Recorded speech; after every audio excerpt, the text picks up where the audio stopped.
And we had some amazing music short while ago, which I saw you thoroughly enjoying. So I'm very curious, is Mr. Arvind Panagriya into music? And what kind of music is he into? Mainly the old songs, the Kishore Kumar, Mukesh, Rafi, Lata. So I'm from the old generation, so mostly it's still stuck in there. Stuck in time, you said? Yes. Lovely. Luckily, our economy is not, and Mr. Panagriya is at the helm of now the new Finance Commission. Very, very curious. Coming back into India, seeing it from the heart of Columbia University, then being here at Niti Aayog and launching its new avatar, going back, you've seen India in many colors, both in global context and its own context. How do you feel about the comeback right now?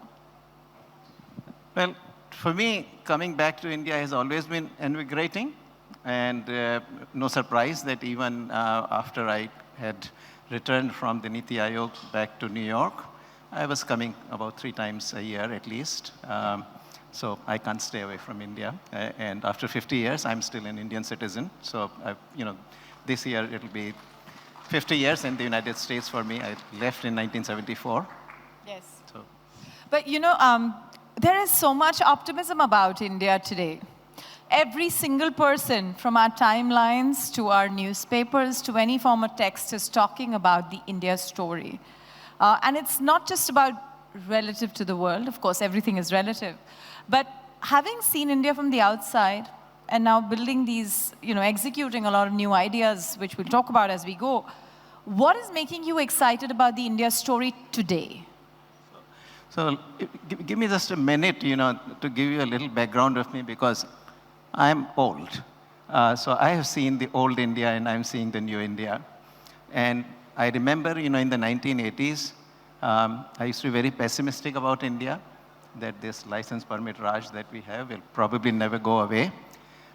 We even used to joke that, economists who work on India are of 2 types, those who are optimists and those who are pessimists. And the pessimist says that things are so bad, I can't imagine them getting any worse. And the optimist says that, well, I can. But things changed in 1991. And since then, we had ups and downs. But nevertheless, I think, the trend has continued to be towards liberalization with some bumps along the way. And as a result, the growth has been kicked up. For about 20 years, we have now grown about 7% a year in real rupees. But if I make the same calculation in real dollars, we have grown about 8% for 20 years. And if I take out the COVID years, it's 8.8% in real dollars. So that's hell of a growth. We could have never imagined in 1980s that this could happen. So I think, things are looking very good. And when one looks to the future, it looks even better. One of the parts of the topic of this afternoon includes the term jobs. And everyone who talks about the India growth story talks about amazing numbers that makes everyone euphoric about the potential. But every time we attach the word jobs with it, it doesn't always seem to add up. Does this add up? Does this add up for Arvind Panagriya? Okay, yes and no. I think yes, in the sense that, a lot of the jobs debate happens around unemployment. And if you look at the serious surveys, which is the PLFS, the labor force survey that the MOSPI does, your unemployment rates are not very high. Whether you look aggregate urban unemployment, rural is even less, and aggregate it has been around between 3 and 4%. So unemployment is really not India's problem in my view, and we can talk about it. Our problem is underemployment. So productivity is low. So the job that can be done by 1 person often gets done by 2 people or maybe 3 people. And that is where I think, the real challenge of jobs is creating well-paid, high productivity jobs. So unpack that for us. You said unemployment is not a problem. The problem is underemployment. You know, I'm just looking at just the number of women who are employed. This number was 25% or 27% a few years ago. We've actually dropped on that number. I'm just curious, as a whole, when you say that underemployment is a problem, somebody could argue that we just have more people employed in the same job or pretending to do that job. Could you just unravel that for us simply, as an economist, think of us as students and tell us why do we have this situation? So one way to think of it is this, that we are a country with a very large workforce, right? So in the economist jargon, we'll say that we are a labor-abundant country, and we are a capital-scarce country. But what we have done is to put much of the capital in very selective sectors, which are in any case very capital intensive. So we got a situation where much of the capital is working with very few workers. And then you got a host of workers in agriculture, in micro and small enterprises, where the capital is hardly present. Yeah. So then you got a lot of workers working with very little capital. Yeah. And when that is the case, it translates into low productivity. Yes. Right? You know, so even for a gardener, for example, if you haven't got the proper tools, he's not going to be able to do the job efficiently. Yes. And so you substitute labor for capital, but you know, there are certain forms of capital which cannot be substituted Yes. by labor. So that translates into low productivity. But this is a fantastic point you make, and it's a realistic point. My question to you is that how are we fixing this? Because it's clear to us that there's no dearth of capital when you can show growth like the growth figures we're talking about, and it's coming through in FDI and coming through in financial institutional capital. But that's not the answer to creating jobs. Yes, I think, you know, this is where you're right, the capital is sufficiently there, meaning our savings rate now has climbed back up, and total investment to GDP ratio has come back to about 34% now, which is, you know, from the peak that we experienced, very unusual in 2007-8, is only 2 or 3 percentage points away. So we are very much there in terms of total capital. What is still happening is that this capital is sitting in industries which employ very few workers. What we need is policies, and part of this problem has been very historical. You know, we started out with incredible kind of license permit Raj on industry. So industry was very shackled. We opened that in the 1990s, but the small-scale industries reservation remained. Then the labor laws still have not been reformed. You know, we have passed the labor laws, four new codes, but they have still not been implemented. So, what that, of course, translates in is that capital really doesn't go where labor is, because, you know, think of industries like apparel, footwear, furniture, all kinds of light manufacturing, which all the countries that have grown at 10 or 11%, South Korea, Taiwan in the 60s, 70s, and 80s, China in the 80s, 90s, and 2000s, they all exported these products in large volumes. We haven't done that. And I think, you know, we still need to fix labor laws, need to fix infrastructure. I think infrastructure progress has been absolutely tremendous. Phenomenal, actually, I should say, in the last 4 or 5 years. But again, we do need to fix the labor laws. Some trade issues also, because, you know, we have, so to compare to other countries, our protection level is higher. That needs to come down. So I think, nevertheless, on the whole, we are in a fantastic sweet spot.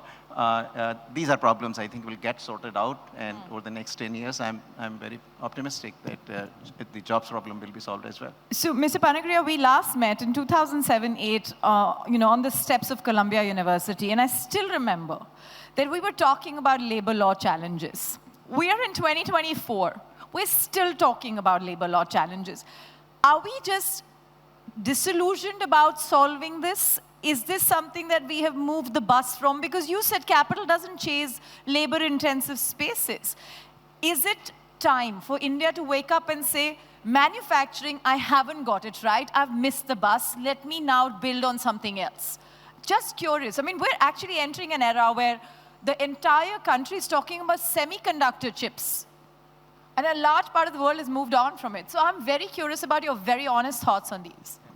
Look, just quickly on the semiconductors, there is a different argument, and that's a more national security kind of argument that you don't want to get caught up in a situation in which you don't have access to semiconductors. Okay.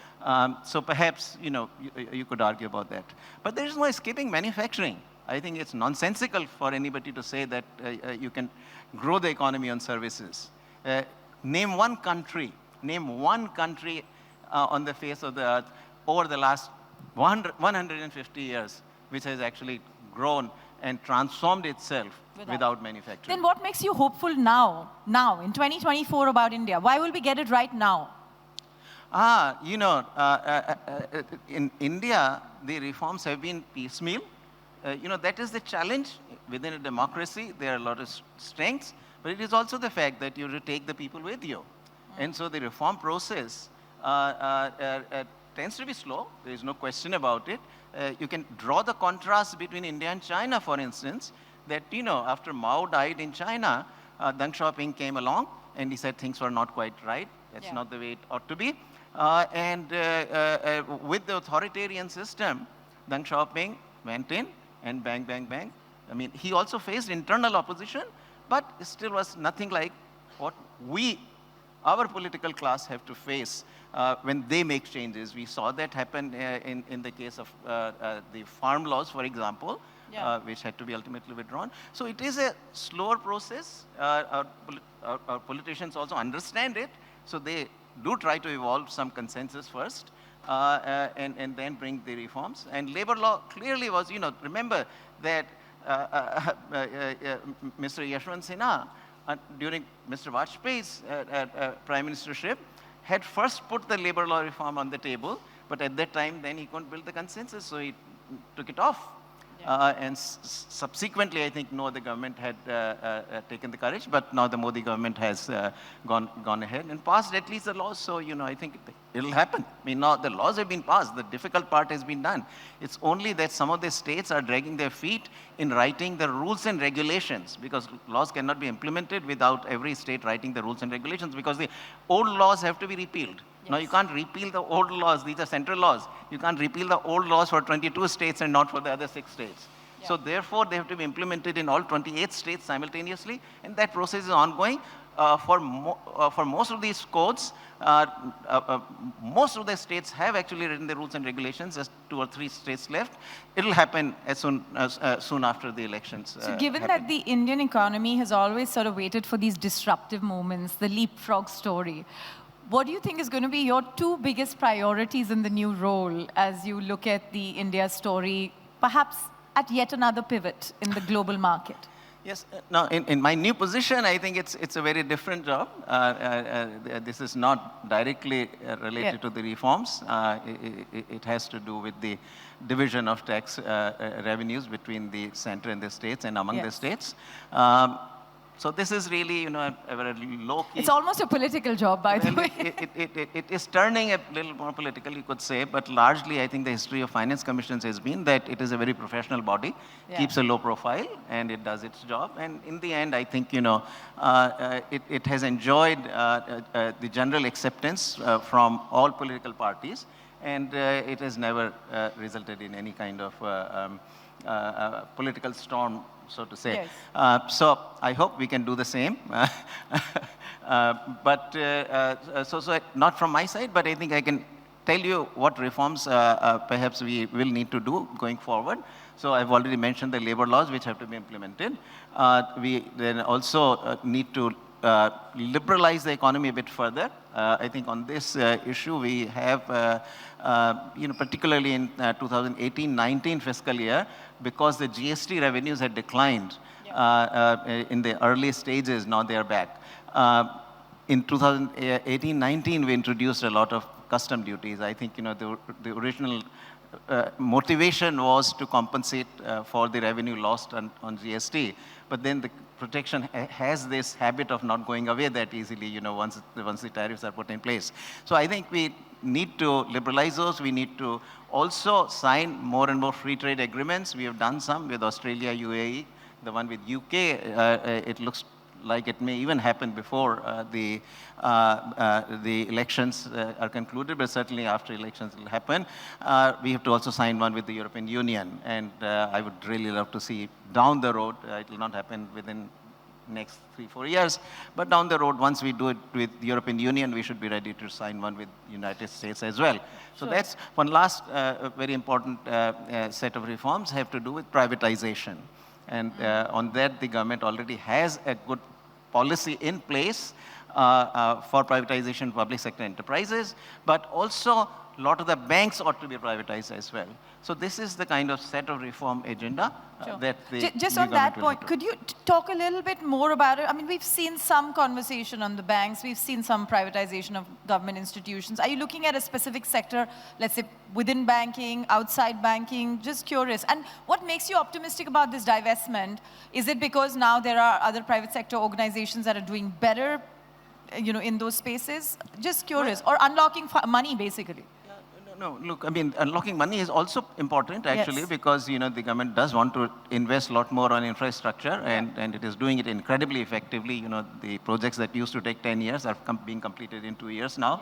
And projects on large scale, the kinds of projects we had never done, we are doing those. So that is a reason also.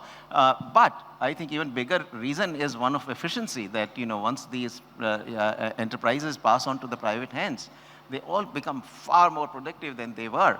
I mean, look, Air India is a prime example. The government was losing billions of dollars on Air India actually every year. Those losses have now gone off the government's books. And in addition, I've been traveling Air India since it was privatized, and I've never seen, the plane being even 1/10 empty.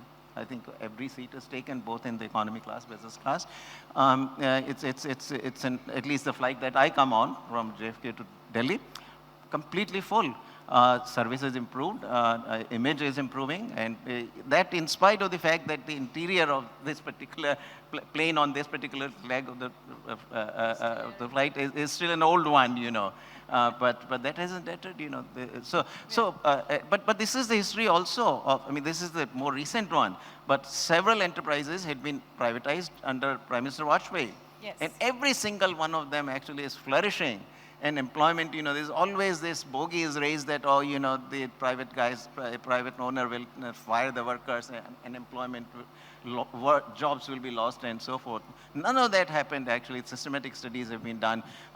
Employment has gone up, and of course, the enterprises themselves have taken off. Yes, in divested entities. Okay, let me just zoom you out of that and talk to you about how today India has a place in the world.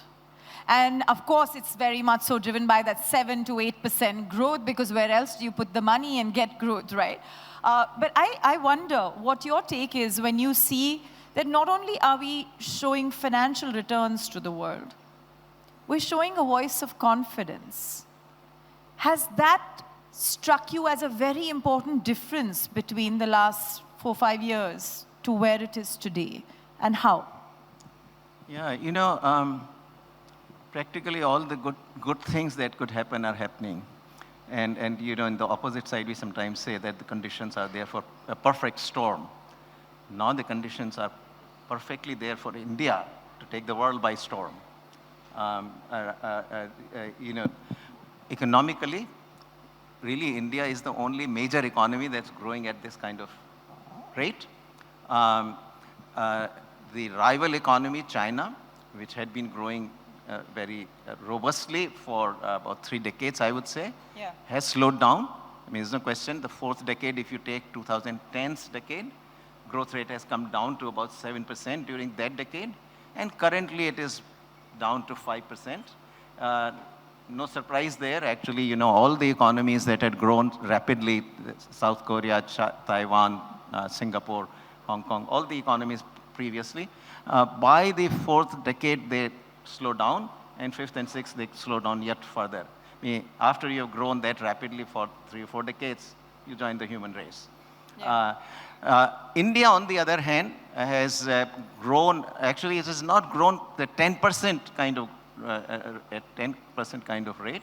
So even though for 20 years we have had pretty good growth, still our per capita income is $2,400 or $2,500. Yeah. We are still, compared to like South Korea, 33,000, compared yeah. to even China, 16, 17,000, we are still well below. What that means is that there is enormous gap between the productivity for the rest of the world and our own productivity per worker.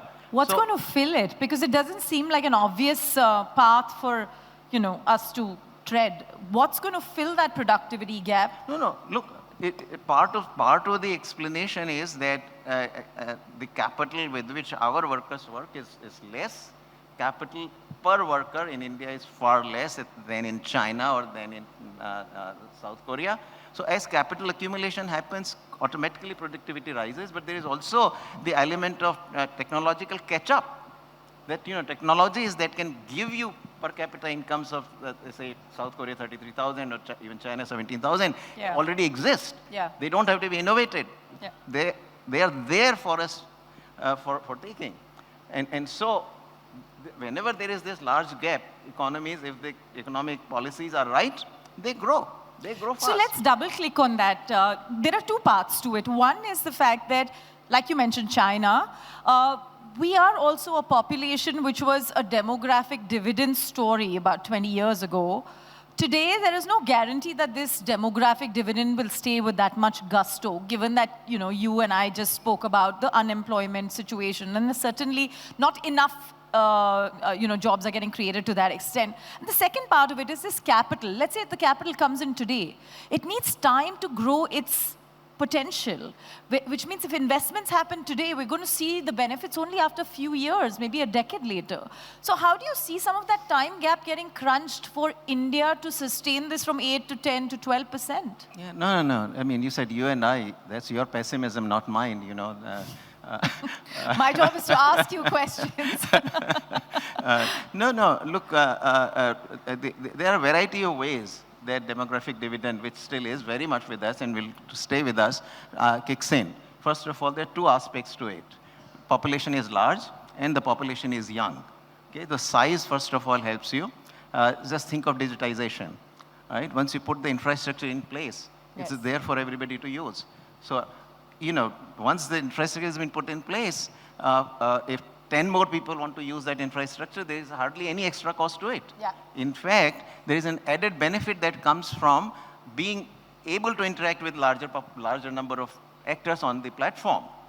So that's, so there is this scale economy. Roads, when you have to build, it for a smaller population, it's per person, the cost is going to be much more. But when you got a larger population, more dense population, per person cost is much lower. So that's the size aspect of it. Now the younger population aspect of it. Just think China, for example, right? Each couple has two parents, on the woman's side, and two parents on the man's side, and four parents to take care of, and not enough children, right? We don't have that kind of dependency ratios yet, and we are going in that direction, but it'll still be a long while before we get there. So that's one aspect. But also, the younger people save for the future, and the older people who are retired spend their past savings. And given the fact that there's a lot more younger people in India, savings rate, therefore, has a lot more potential. Yeah. It's already high, and it probably has the scope to rise yet further. So, also from the consumption side, then, the younger population is much more demanding. Innovation, younger population is much more innovative, is willing to take risks, it's more risk-taking. So there are a number of these factors, each of these, empirically is harder to get handle on, but it ultimately reflects in the higher rate of growth. Okay, let's pick two aspects and we'll close the discussion with that. One is that we're sitting in Mumbai, the city of Dhanda. They want to know, the stock market has been unstoppable. Do you feel, and wear your professorial hat when you talk about this, that our markets really reflect how we are doing as an economy, or how we're doing as sentiment? Investors are smart people. They're not there to sort of burn their money. And if the stock market is booming, I think somebody is investing there. Now, right now, of course, conditions are particularly good because there was a short period during which when the interest rates in the US were rising, then the money was, capital was moving out of India into the United States, out of everywhere, the emerging markets. So all emerging markets were actually suffering, and we also saw the currencies depreciate and so forth. But that phase is over now. On the US side, particularly, to some degree on the European side also, but less so, now the expectations are that the interest rates are going to come down, right? So that naturally means that capital is moving back here. Yes. That's one. But the second factor, which is so much favorable to India, is about China. Now, as multinationals move out of China, they have a lot of options. They could go to Vietnam, they can go to Thailand, they can go to Indonesia, and so forth. But in the end, I think from the longer run perspective, size matters. Size matters. Yeah. I think at the end of the day, if you're trying to create supply chains which will be friction-free, meaning, if you locate them in 10 different small countries, then in the supply chains, products, the components as they move from one country to another country before being assembled fully in one place, there's a lot of friction at the border. Yeah. But if it's a large country, you can locate the supply chains here, and these things can move in a frictionless way. Yeah. So what we need is, still continued reforms, continued liberalization. I think that if that happens, we are the natural successor in this sense as China recedes from the market. Successor to China, is that what you're saying? Sorry? Successor to who? Successor to China. China, Yeah. Okay, my final question to you, and this is linked to a few phrases you constantly use, digital infrastructure. Is that the game changer for India's global story and the success story of the UPI, for example, other than the notional possibility of us, or not even notional, real possibility of us to use it at the Eiffel Tower.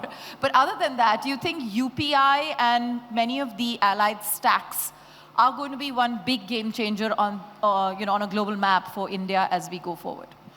There is no doubt that it is a very important part of the change, but that's not the only change, right? So on public infrastructure, I think there is no country that has done what India has done. And it's not, merely the story of UPI, but there's a lot of other things that have gone on as well. So on the public infrastructure, we are practically, I can't think of any other country, But there are other areas as well. But on that one, I should say that since perhaps there are a lot of IT captains in the audience also, I think our private industry actually has to do better than it is doing.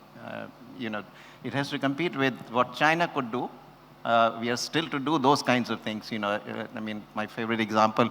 A lot of the times, the industry says that, China did it by protecting, and they got the Googles out and the Facebooks out and so forth.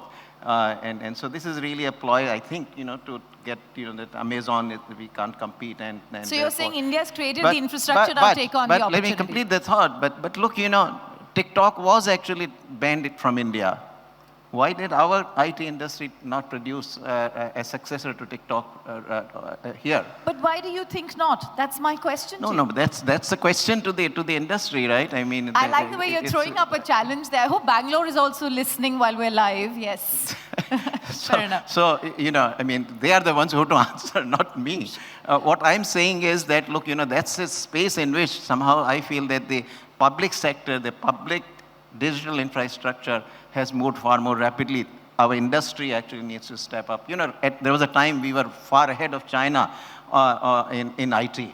Yeah. China was much later, but China has zoomed past us there. And I think, I'd like our industry to also step up. And IT has new alphabets these days. They are A&I. We got to, create this, especially when TikTok is taken away.